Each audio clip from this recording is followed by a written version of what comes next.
সবুজে শ্যামল এই দেশ, কৃষিতে আমাদের এই বাংলাদেশ। সে বাংলাদেশের এমন একটা জায়গা আসছি, দেখতেছেন এখানে আমার পিছনে দেখেন এদিকে, আর এই পাশেও দেখেন, দোনো পাশেই দুই পাশটাই দেখেন। দুই পাশটা দেখাও, একটু দুই পাশটা এদিকে এক পাশটা দেখাও, এই পাশটা দেখাও, দেখাইছো? এদিক পাশটা দেখাও, এই পাশে এবং কি এই পাশে দোনো পাশেই দোনো সাইডে এবং কি বড় আকারে এক মাছ চাষি প্রজেক্ট। এটাকে আমাদের এলাকায় বলে মাছ চাষি প্রজেক্ট। সেখানে মাছ চাষ হয়। আমরা আসলে যদি আমরা যুব সমাজে আমরা যারা এই এলাকায় আছেন, যারা আছে, অনেকে আসে মাদকের সাথে জড়িত থাকি। তো যেহেতু না থাকে, যদি একটা জায়গায় আমরা 10 জন মিলে তো হয়ে একসাথে বন্ধুমহল মিলে যদি আমরা একটা ছোটোখাটো একটা প্রজেক্ট করি, আস্তে আস্তে ছোটো থেকে শুরু করে আমরা একসময় ছোটো থেকে বৃহত্তম সৃষ্টি করবো ইনশাল্লাহ। তো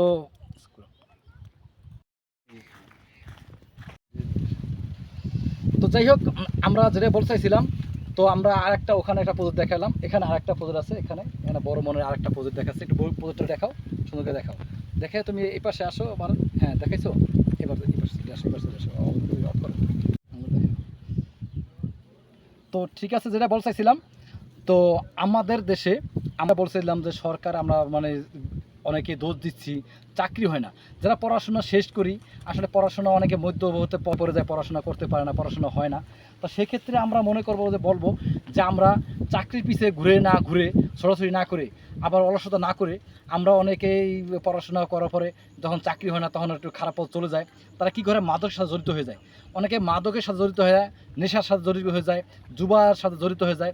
সেক্ষেত্রে এভাবে করে আমাদের যুব সমাজটা ধ্বংস হয়ে যাচ্ছে। তো সেক্ষেত্রে ধ্বংসের দিকে না রেখে আমরা কী করব? দেশের জন্য, আমরা দেশের জন্য কিছু করব, নিজের জন্য কিছু করব, পরিবারের জন্য কিছু করব। তো সেক্ষেত্রে আমরা কি করব?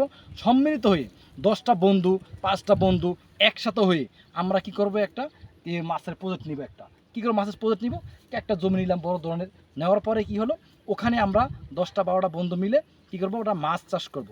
মাছ চাষ করব, আশেপাশে কি ফলমূল, শাকসবজি, তরিতরকারি চাষ করব। সেক্ষেত্রে কি আমাদের বেকারত্বটা দূর হবে। আমরা বেকারত্ব দূর হবে। বেকারত্বটা কতটা খারাপ সেটা নিজে বুঝতেছেন যারা বেকারত্ব থাকেন। কারণ বেকারত্ব থাকলে পরিবারের একটা বোঝা। তো পরিবারের বোঝা না মনে করে আমরা নিজেরা কিছু করার চেষ্টা করব।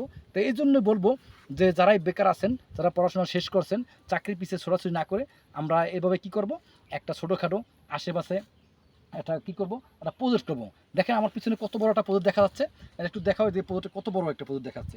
সেক্ষেত্রে আমরা এভাবে করে আমরা মাছ চাষ করব, তরিতরকারি চাষ করব, সবজি বাগান করব, ফলের বাগান করব। এক্ষেত্রে আমাদের কি জীবিকা নির্বাহ, আমাদের পরিবারের জন্য, সবার জন্য কিছু না কিছু একটা আয়ের উৎস হবে।